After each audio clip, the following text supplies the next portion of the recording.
What is it about the gardener and their shed? Did you know in the UK that over 2/3 of us have one of these either nestled in our garden somewhere or out in our allotments? Dylan Thomas, he wrote some of his greatest works in his, Vic Reeves, he paints and sculpts in his, and for us old rockers, did you know Roger Waters recorded an early demo of Dark Side of the Moon in his? So whether you use it to sow your seeds, somewhere to store, or a place of creativity, there's no doubt that the garden shed is priceless. Our shed went up over 6 years ago, the same time that I built our kitchen garden. But over the years, this shed has told quite a different story. Initially, it was a place I would put building materials as I renovated our home. During the pandemic, it became a gym, but more recently, it's been a dumping ground, a place for the unwanted. But spring is in the air. Things are about to change. So today, it's out with the old and in with the new, because I'm going to give this space a facelift and create it the way I finally want it. Right, let's get going.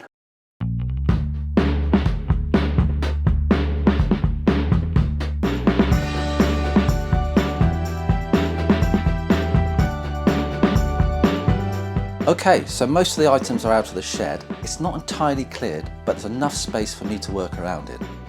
But before I get going, I need to inspect all the walls and ceiling, just to make sure there are no cracks or gaps that will allow water to get in. And if everything checks out, then I can start insulating. Insulating your shed means you're trying to create a more consistent temperature within your four walls. Whether it's blowing a blizzard or in the middle of a heat wave, insulation can reduce the extreme temperatures of the outdoors by mediating a more consistent airflow. Furthermore, it helps reduce condensation, which can be a catalyst for mold and rot. So if you have plants growing, they can really suffer in an uninsulated shed. With the insulation complete, I don't want to leave the boards exposed. So a few sheets of plywood will not only keep them hidden, but allow me to paint my walls and give the shed more of a personality. However, not every wall is getting the same treatment, because now I want to concentrate on this, my featured wall. Got an idea for it, but to show you, we're going to have to go outside. I always think of the wooden pallet as the gardener's best friend. Why? Well, they're easy to get hold of and they can be used for so many weird and wonderful things, from creating raised beds, building benches, or in my case, a featured wall. So in recent weeks, I've been collecting panels, stripping them down for the planks, and now I've got enough. These can go onto my feature wall. Having a feature wall not only gives focus to the space, but for many gardeners on social media, they often use their sheds as a mini studio.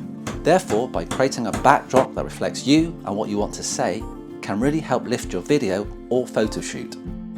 On to the painting, and I've opted for a light colour inside.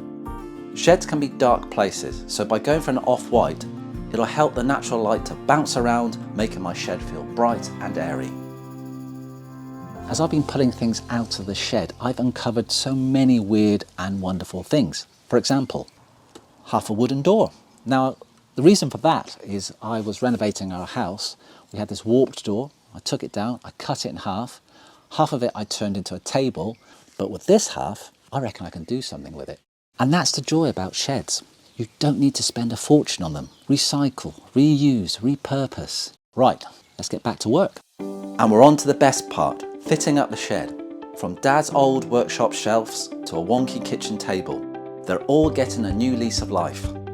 And remember the half door I found? Well, it's now a potting bench.